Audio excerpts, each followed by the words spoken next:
Let me shout at you. Let me pretend to break up with you. Let me test you. But you, the abusive, neglectful, narcissistic kind of partner, you're exactly what the doctor ordered. I know exactly what to do with you, so I'm going to love you endlessly. So the person ends up being very traumatized and re-traumatizing themselves and reincarnating the abuse almost voluntarily. But of course it's not voluntary. It's all like you have like trauma is like a little puppet master that tells you what to do. So that's the baseline of trauma. You literally just defined exactly what I go through. I literally don't know how to let someone love me. Well, here's what you do know.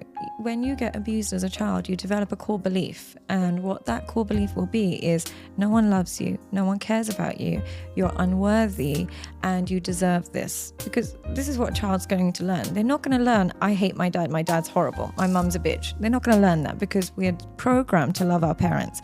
Whether we like it or not, it's in us, because if we don't love them, we have no one to save us, we die. So we're programmed to love them. When they start abusing us, we don't stop and think, dad's on a substance. What a coping mechanism might be is being incredibly addicted to something. It might be addicted to a person, might be addicted to a feeling, might be addicted to a substance. But it's a way of calming yourself down, but it's false calm. It's not, the pain is still there. And it's how you know the pain is still there is the moment somebody replicates anything that reminds you of either the abuse or the neglect, you react as if they've burnt you alive. You react as if you burnt them alive, and they're going to try and give you water, but you're rejecting it and then blaming them for not saving you. That's what it really feels like when you've been traumatized. And it's really difficult because the person who's been traumatized wants nothing more than love. But because it's so unfamiliar to them, when they get it, they're suspicious of it and they reject it and they test it and they punish the person who's trying to love them unless they meet somebody who's bad for them. When they meet somebody who's bad for them and is also abusive and is also neglectful, this feels familiar. I know how to navigate this person. I'm going to love you with all my heart. But somebody who's consistent, caring and loving, what's wrong with you? Why are you loving me? This can't be real. Let me test you. Let me swear at you. They're constantly looking for codependency because they don't feel safe. So you having an abusive father and a neglectful mother means there's no way you could have enjoyed your independence at 15. It's like a matter of death for you at 15. But when you've got really loving and secure, safe parents, you can do anything by yourself. Now, what happens then is when you get into relationships, until you feel safe and secure, you can't calm down. You can't soothe yourself. So, and I have the same problem. I'm super clingy, and with separation, I associate separation with paranoia. I get angry and I get upset, and I need a lot of soothing afterwards. But if I get my soothing the moment I'm triggered and I get contact and I get relief, I let go. But if it's prolonged periods of no contact and prolonged periods of separation, I self-sabotage as well. So what I'll do is, I'm not calling you. You didn't even think to call me this morning, and I'm causing myself the pain. Right. So the key is actually checking in and having rituals. Having check-in rituals, morning, lunch, evening, or it might just be, I know every night we're going to FaceTime before bed. It soothes the anxiety a little bit. But the problem with people like us who are anxious is we want to see that they want the same level of intimacy as we do. We're like, how come you haven't checked in? How come you can sleep without calling me first? You must not love me. But they can do that because they grew up with a knowledge that people that love them come back. Right. So it's not that they don't love us and don't miss us, they trust the process. Whereas we associate their independence with they must not love us. Wow. So we have to find a mutual ground. You have to learn his independence is not a detachment from you. Is just really detached. We think I'm unlovable, I'm disagreeable, I'm the problem. So we develop this deep down inside of us, and then we go through life looking for people to validate that belief. Wow. So we look for somebody who reminds us that we're unlovable, we deserve pain. When we meet somebody who doesn't remind us of that, that's weird, that's uncomfortable. You almost punish them for trying to love you. And they're like, but I love you. I don't understand what. Yeah. And you're there like, you have this trigger and you explode at them, and then afterwards you're like, but this is all I've ever wanted. Why am I punishing my partner? And you're almost then crying, and they're like looking at you like you're bipolar. But it's because you have that inner child that's broken and the adult that wants to be with this healthy relationship. Right. And they're constantly battling each other. Absolutely. You just nailed it right on the head. I mean, that's the exact thing that I've said to myself, and I've written in a journal. It's like, I don't understand what this is. Everything every girl wants. I mean, he is such a great partner and he does support me. And a great father as well. And a great father as well. The thing is, the nature of his job, now I feel like I'm in a therapy session. Please. So I became naturally self-deprecating.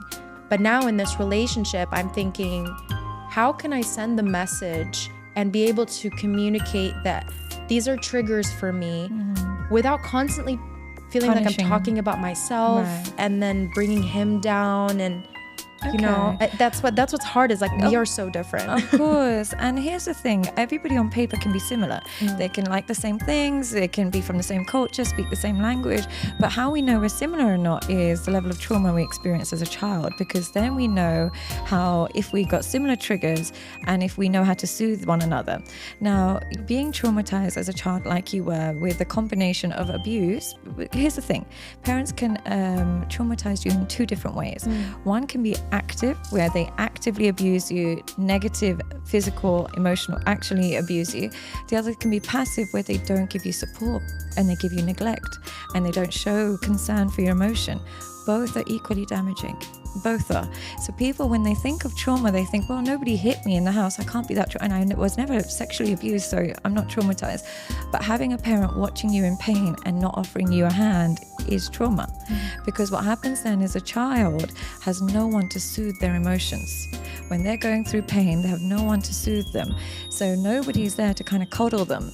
So they then have to do it to themselves, and they don't know how to soothe themselves. So they develop coping mechanisms.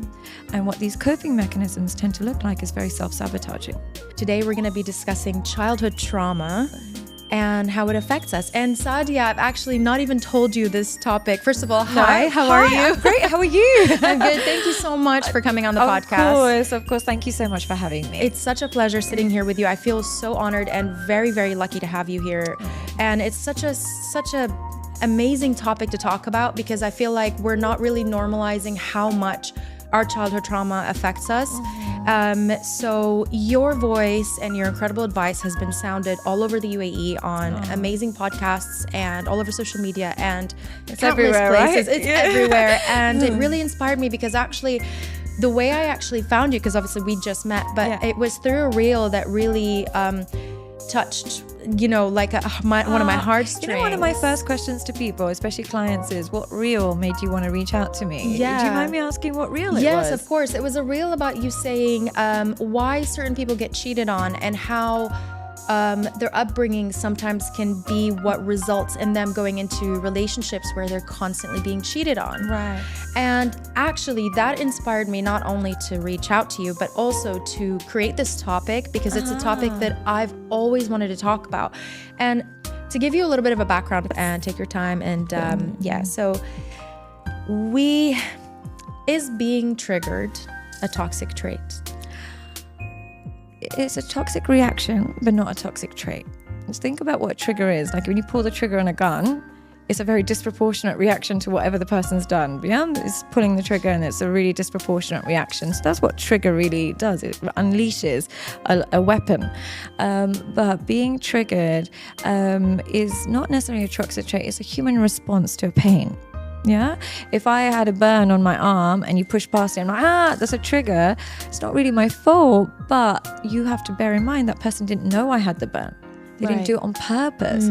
So we can all have triggers, but what's toxic is when we don't communicate what our triggers are, and we don't communicate how to soothe the triggers.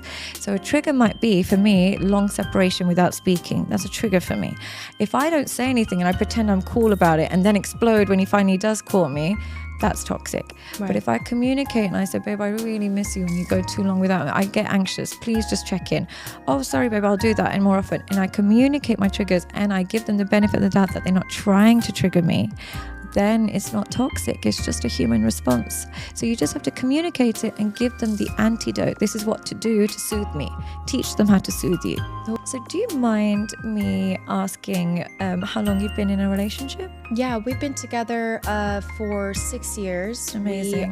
We've been married for married on paper for 3, but after the ceremony, it's been a year. Amazing. And we have our daughter, she's 2, Uh-huh. and we are very different. I'm Lebanese American. I've grown up lost and confused and really on my own ever since I was 15. Oliver, my husband, he is a race car driver. He's had his same passion since he was 9 years old.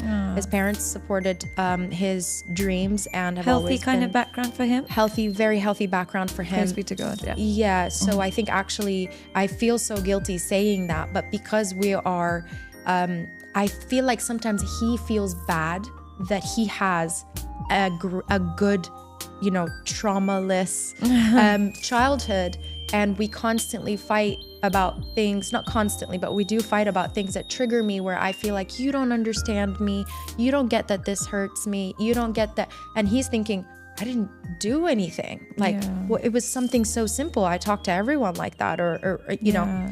So then I do see it when I step out of it after an argument, and I think, he's right. It probably didn't deserve that reaction. And then I feel self-deprecating, which takes me back to childhood, which I was constantly being told that I wasn't good enough.